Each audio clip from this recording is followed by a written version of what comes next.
गांव में स्कूल न होने के कारण मोहन, ललिता और ज्योति गांव से 60 किलोमीटर दूर जाते हैं। एक किराए से रूम लेते हैं और मोहन अपनी बेटी को एक अच्छी स्कूल में एडमिशन करवा देते हैं।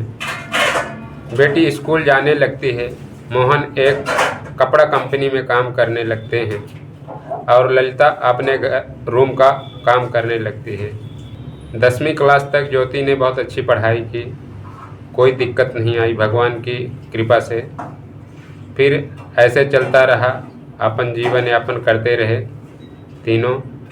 मोहन ने अपने बेटी के लिए सपना रखा था कि हम अपने बेटी को ऐसी पढ़ाई करवाएंगे कि महिला आर्मी ऑफिसर बनेगी और देश की सेवा करेगी। बहुत अच्छा विचार था मोहन का। मोहन ने अपने गांव की खेती पार्टनर में अपने गांव के एक किसान को दे दिए थे। वहां से किसान अनाज उगाकर मोहन को पहुंचा देते था।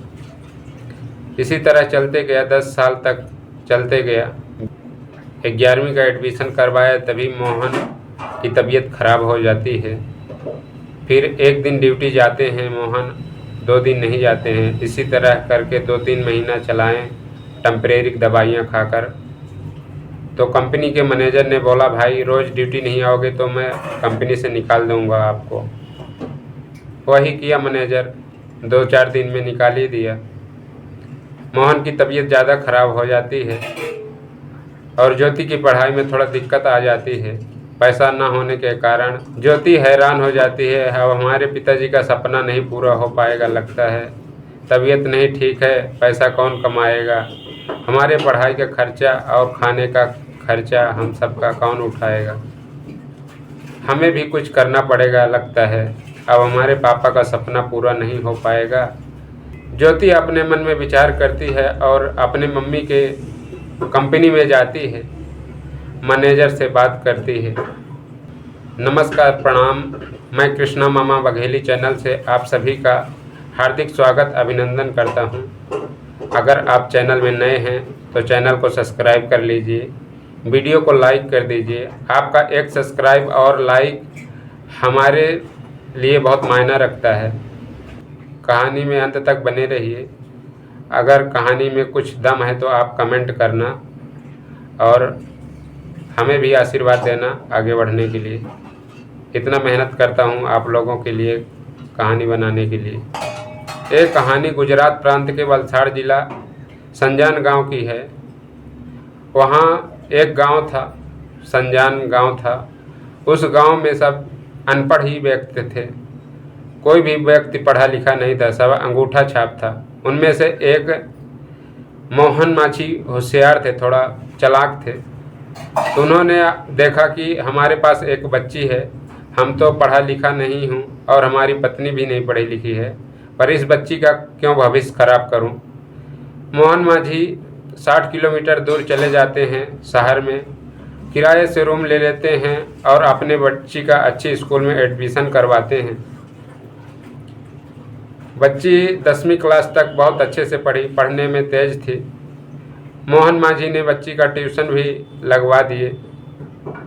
बहुत अच्छा 10वीं का क्लास मार्क्स लाई बच्ची ने, फर्स्ट डिवीज़न का क्लास पास किया। इसी तरह सिलसिला चलते रहा। मोहन माझी का सपना था कि हम अपने बच्ची को पढ़ा लिखा कर महिला आर्मी ऑफिसर बनाऊंगा, हमारी बच्ची देश की सेवा करेगी। हम कुछ नहीं कर पाया तो नहीं कर पाया, पर हम अपने बच्चों को अच्छी शिक्षा जरूर देंगे। यही अपने एक गार्जियन का अधिकार होता है। अगर हम और आप नहीं पढ़े लिखे हैं तो हम अपने बच्चों को जागरूक तो जरूर कर ही सकते हैं इस दुनिया को देखकर। मोहन माझी अपने गांव की खेती अपने गांव के एक किसान को पार्टनर में दे देते हैं। वहां से राशन पानी आते रहता है और अब मोहन माझी अपने शहर में एक उद्योगपुरी था, उसी में कपड़ा कंपनी में काम करने लगे। 8,000 की महीना सैलरी थी। मोहन माझी उस कंपनी में रेगुलर काम में जाया करते थे। 10 साल काम किए। मोहन माझी का पीएफ भरेली बोनस फंड सब मिलता था। 2.5-3 लाख रुपए 5 साल का पीएफ बना और 1-2 साल बाकी था अगला पीएफ निकालने के लिए। मोहन माझी एक पीएफ निकाल लिए थे 5 साल का 2.5 लाख रुपए और अपनी बेटी की पढ़ाई में खर्चा कर चुके थे।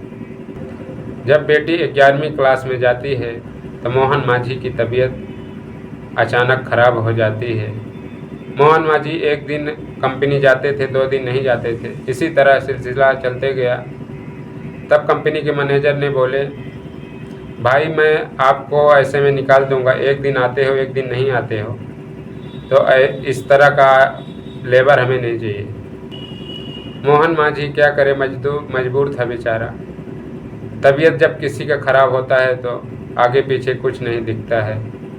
अपने तबीयत के ऊपर आदमी को ध्यान जरूर रखना चाहिए। मोहन माझी थोड़ा तेल मसाला ज़्यादा खाते थे, इसलिए उनके लीवर में इन्फेक्शन हो गया था। इस वजह से वो ज़्यादा बीमार हो चुके थे।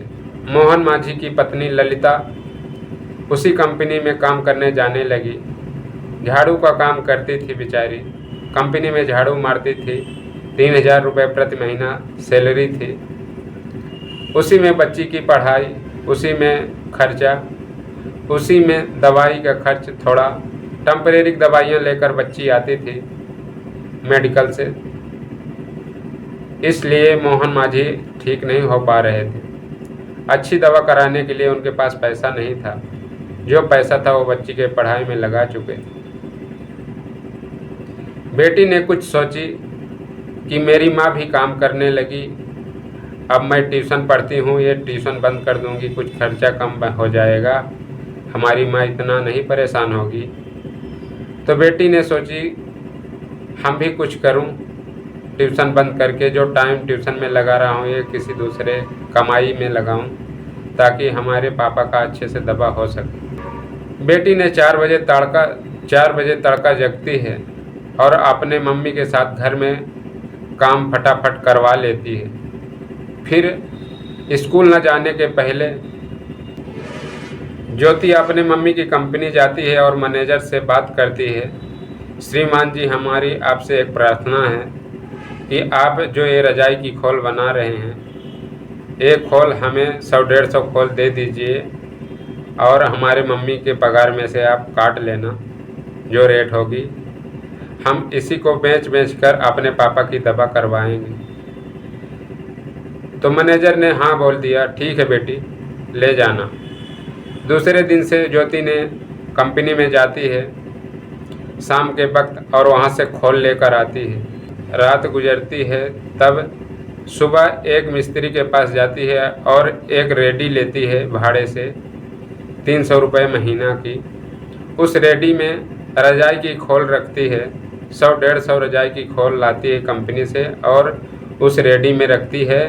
एक चौराहा पर ले जाकर रोड के किनारे उस रेडी को लगा देती है और ज्योति ने चारों तरफ से जाली की बाउंड्री लगवा देती है उस रेडी के आजू बाजू में और एक बैनर छपवा कर टांग देती है। बैनर में क्या लिखवाती है कि हमारे पापा का सपना था हमारी बेटी महिला आर्मी ऑफिसर बनेगी, हम कमाई करके अपने बेटी को अच्छा पढ़ाऊंगा, हमारी बेटी एक दिन अपने देश की सेवा करेगी। हमारे पापा की तबीयत खराब हो जाने से हमारी पढ़ाई में बाधा पड़ रहा है, इस कारण हम ये रजाई की खोल इस ठेले में रख कर जाती हूँ। जिस भाई बहन की ज़रूरत होगी तो आप रजाई की खोल लेना। 100 रुपये की एक खोल है, आपकी जो इच्छा होगी वो दे देना। पूंजी निकाल कर आपकी जो इच्छा होगी वो दे देना। तो उस शहर के सब सज्जन व्यक्ति थे, जो कोई जाते थे 1 या 2 4 जिसकी जितनी ज़रूरत थी उतनी खोल रजाई की खोल ले लेते थे और उतना 120-130 रुपये के रेट करके उतना पैसा उस ठेले में रख देते थे। इसी तरह चलते गया 1-2 महीना तक ज्योति इसी तरह करती रही। 80-90 हज़ार रुपये 3 महीने में इकट्ठा की और अपने पापा की दवा कराने की कोशिश की। हॉस्पिटल में ले जाती है अपने पापा को और डॉक्टर से बात करती है, हमारे पापा 3 साल से बीमार हैं, टेम्परेरी दवाइयाँ खवा खवा कर अभी तक मैं जीवित रखी। आप इन्हें जो बीमारी है वो जांच करके हमें बताइए कितना पैसा लगेगा और हमारे पापा को अच्छा कर दीजिए। डॉक्टर ने बोला ठीक है बेटी, चेक करता हूँ। डॉक्टर ने चेकअप किया। चेकअप में उनके लीवर में इन्फेक्शन था। डॉक्टर ने बताया बेटी 4 लाख रुपए लगेगा, ये अच्छा हो जाएंगे, अभी समय है, समय रहते ही इलाज हो जाएगी तो ठीक हो जाएगा। बेटी के पास 70-80 हज़ार रुपये था। ज्योति ने वापस हॉस्पिटल से लाई, बोली कुछ दिन के लिए दवा दे दो आप, इतने में शायद इकट्ठा हो जाए मेरा पैसा। बेटी अपने स्कूल में भी ध्यान देती थी और माँ के ऊपर भी ध्यान देती थी और पापा के ऊपर भी ध्यान देती थी। समय समय पर स्कूल जाती थी। स्कूल से आने के बाद अपने ठेले पे जाती थी। एक दिन अचानक एक व्यक्ति, बहुत बड़े आदमी आए। उन्होंने कार से उतरा और उस बोर्ड को पढ़ा। उस बैनर में जो लिखा था, उस लिखा को पढ़कर उनके आंखों में आंसू आ गए। उन्होंने एक पर्ची बनाकर उस ठेले में रख दिया, अपना एड्रेस और नंबर लिख दिया। बोला बेटी तुम हमारे यहाँ आना, जो एड्रेस लिखा है उस एड्रेस पर आना, हम तुम्हारी मदद करें। जो कुछ भी किसी के साथ होता है सब अच्छे के लिए होता है। भगवान जो करते हैं सब अच्छे करते हैं। अपने तरफ से कमी नहीं रखना चाहिए आदमी को, काम जरूर जारी रखना चाहिए, संघर्ष करना ही जीवन है। बेटी ने शाम को आई 4 बजे, स्कूल से खाना खाई घर में और उस अपने ठेले पे आती है। रजाई की खोल का जो बिजनेस कर रही थी उसी ठेले में आती है। देखती है कि रजाई की खोल बीत चुकी थी, 5-6 खोल बची थी। रोज की तरह हर उस दिन भी बिक्री हुई, पर उस दिन एक अलग देखने को मिला। उस दिन एक अलग देखने को मिला। बेटी देखती है कि रजाई की खोल बीत चुकी है। जितने की खोल थी उससे हमारे 1000 रुपये एक्स्ट्रा था हमारे पास। इस तरह के सज्जन व्यक्ति होते हैं कहीं कहीं के। एक दूसरे का हेल्प करना ही मानवता है, इंसान की इंसानियत है। पर बच्ची की नज़र उस पेपर में जाती है। उस पेपर को खोलकर पढ़ती है। उसमें उन सज्जन व्यक्ति का एड्रेस लिखा था और पता लिखा था। वो पता कोई और का नहीं है, वो ज्योति के स्कूल के टीचर प्रिंसिपल साहब का एड्रेस था। बेटी मैं विवेक तिवारी हूँ, एक टीचर अध्यापक हूँ। प्रिंसिपल पद मुझे मिला है। मैं गरीबों का हेल्प करते रहता हूँ। आप इस एड्रेस पर आना, हम आपकी हेल्प ज़रूर करें। बेटी देखती है कि इस स्कूल में तो मैं पढ़ने जाती हूँ, हमारे प्रिंसिपल साहब को कैसे पता चल गया कि ज्योति के ऊपर ऐसी ऐसी समस्या है। ज्योति को नहीं मालूम था कि प्रिंसिपल साहब को मालूम है कि नहीं मालूम। ज्योति को कुछ नहीं पता था कि प्रिंसिपल साहब को हमारे पिताजी के बारे में कुछ मालूम है कि नहीं मालूम, और प्रिंसिपल साहब को भी कुछ पता नहीं था कि हमारे स्कूल की पढ़ने वाली छात्र ज्योति है। तो उन्होंने पर्ची लिख कर दिया। वो बच्ची पर्ची लेकर गई क्लास में।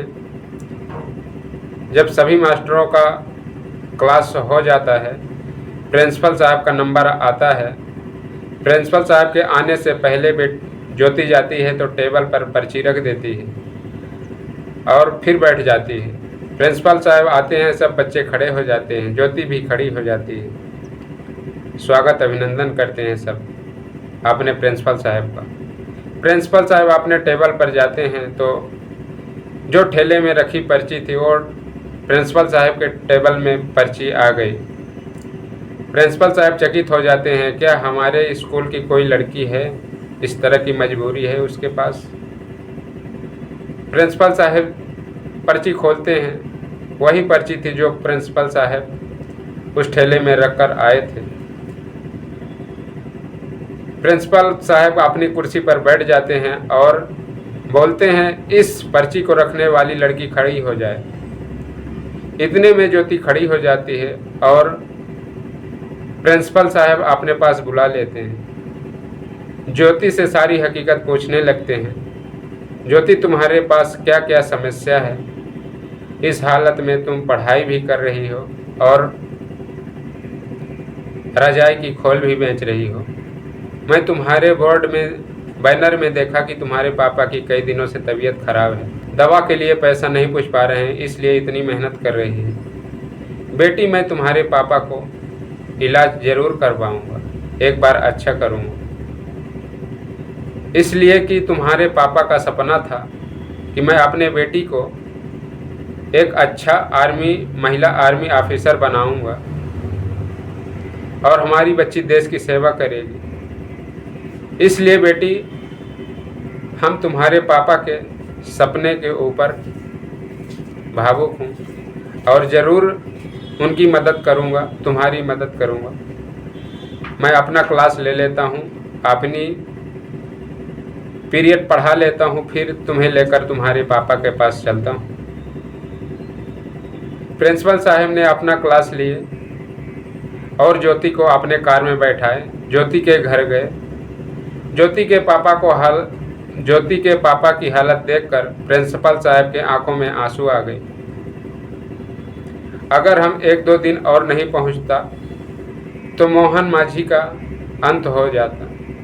भगवान हमें सही समय पर भेजा मदद करने के लिए। धन्यवाद प्रभु परमात्मा।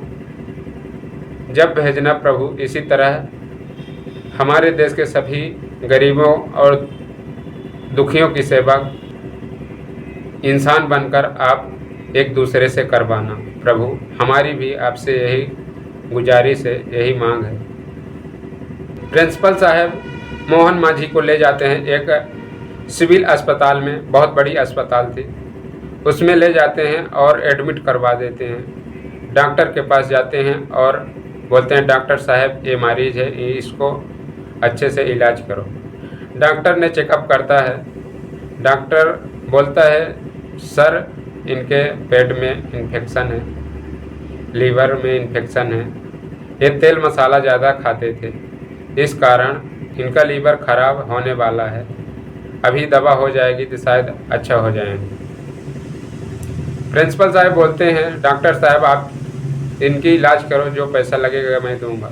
डॉक्टर मोहन माझी के इलाज करने लगते हैं। ज्योति अपने माँ को अपने पापा के पास रख देती है और अपनी पढ़ाई भी नहीं बंद करती है। इतने हिम्मत वाली लड़की भगवान सबको दे, और इतना संघर्षशील लड़की जो वो लड़की कर रही थी, वो ऐसा कोई लड़का भी नहीं कर पाता है। इस तरह की लड़की परमात्मा सबको दे। वहाँ से डॉक्टर छुट्टी दे देता है 10 दिन की दवा देकर। बोलता है, ले जाओ, इनकी दवा चलते रहेगी 3 महीना, 2-2.5 लाख का खर्चा है, आपको चुकाना पड़ेगा। प्रिंसिपल साहब ने बोले, ठीक है, मैं टोटल खर्च जो लगेगा मैं चुकाऊंगा। प्रिंसिपल साहब मोहन माझी को इलाज करवा के अच्छा कर देते हैं। तब तक गर्मी का महीना आ जाता है और ज्योति की 11वीं क्लास की पेपर होने लगती है। ज्योति अपने 11वीं क्लास की पेपर देती है और 12वीं पेपर देने के बाद वो 12वीं क्लास की तैयारी चालू कर देती है। ज्योति ने अच्छा पढ़ाई में मन लगाकर पढ़ती थी और अपने पापा के लक्ष्य को हमेशा याद रखती थी, सोते जगते, कि हम अपने पापा की सपना ज़रूर पूरा करूंगी। हमारी यही ज़िंदगी है कि हम अपने माँ बाप को खुशी रखें। ज्योति ने 3-4 महीना 12वीं क्लास में पढ़ी और एक आर्मी महिला ऑफिसर का फॉर्म भरा रहा था। ज्योति ने जाकर फॉर्म भर दिया। ज्योति का महिला आर्मी ऑफिसर में सिलेक्शन हो गया। ज्योति ने सब दौड़ धूप में सब में पास हो गई। घूस के लिए एक डॉक्टर ने मेडिकल में कैंसिल कर दिया ज्योति को। बाप ने प्रिंसिपल साहब के पास गया और प्रिंसिपल साहब से सारी हकीकत बताया ऐसा ऐसा। तो प्रिंसिपल साहब ने बोला दूसरी जगह चेकअप नहीं होगा, जिस विभाग की नौकरी है उसी विभाग के डॉक्टर चेकअप करेंगे और वही पास करेंगे। घूस देने के लिए प्रिंसिपल साहब तैयार हो जाते हैं। 2.5 लाख रुपए देने के लिए प्रिंसिपल साहब तैयार हो जाते हैं। तो 2.5 लाख रुपए निकाल कर बेटी को ज्योति को दिए। ज्योति ने ले जाकर डॉक्टर को दिया और मेडिकल में पास कर दिया। ज्योति ने महिला आर्मी ऑफिसर बन गई। 12वीं क्लास की पेपर होने वाली थी, वहाँ से ट्रेनिंग में थी, वहाँ से छुट्टी लेकर, ट्रेनिंग पूरी हुई, छुट्टी लेकर आई। आपने 12वीं क्लास का एग्ज़ाम दी। एग्ज़ाम होने के बाद जब रिजल्ट आया तो फर्स्ट डिवीज़न निकली। वाह भगवान, जब आप किसी का साथ देते हो तो इसी तरह अच्छी तरह से देते हो, नहीं देते हो तो नहीं देते। ज्योति को 1-2 साल नौकरी करते हो जाता है। ज्योति 5-7 लाख रुपए कमा लेती है और वो 5 लाख रुपए इकट्ठा करके आती है तो अपने प्रिंसिपल साहब को देने लगती है। बोलती है, श्रीमान जी हमारा आप बहुत हेल्प किए, ये पैसा मैं आपको देने आई हूँ, जान बचाने में, हमारी पापा की जान बचाने में और हमारे नौकरी को सक्षम रखने में आप शामिल हो, इसलिए आपका 1-1 रुपये मैं अदा करने आई हूँ। ये कर्जा कहाँ रखूँगी आपकी। प्रिंसिपल साहब ने बोला, बेटी जो कुछ करवाया वो परमात्मा करवाया, हमने कुछ नहीं किया। हम तुम्हें दान के रूप में दिया हूँ, हम 1 रुपये नहीं लूँगा तुमसे। ज्योति अपने गांव में जाती है, 5 गरीब कन्याओं की शादी कर देती है उस 5 लाख रुपए से और 5 गरीब छोटी बच्चियों को अपने गोद ले लेती है कि इनकी पढ़ाई मैं करवाऊंगा। ज्योति लेकर अपने उस शहर में आती है और उन बच्चियों की पढ़ाई चालू कर देती है। धन्यवाद भाइयों बहनों। ये कहानी कैसी लगी आप लोग कमेंट में ज़रूर बताना। अच्छी लगी हो तो कहानी को शेयर ज़रूर करना, ताकि कोई सज्जन व्यक्ति हो पैसा वाला इसी तरह गरीबों का हेल्प करे। अगर 1 लाख आदमी इस कहानी को देखेगा, 1 लाख में से एक भी आदमी एक गरीब का हेल्प कर देगा तो भगवान आपका भी कल्याण करेगा और उस आदमी का भी कल्याण करेगा और हमारा भी कल्याण करेगा। धन्यवाद भाइयों बहनों। इसी तरह की कहानी सुनने के लिए आप हमारे चैनल को सब्सक्राइब कर लीजिए और कमेंट ज़रूर करिए। हम कमेंट में आप सभी का नाम ज़रूर रीड करूँगा, ज़रूर पढ़ूँगा। कल फिर अगले कहानी के साथ मिलता हूँ भाइयों बहनों। तब तक के लिए नमस्कार।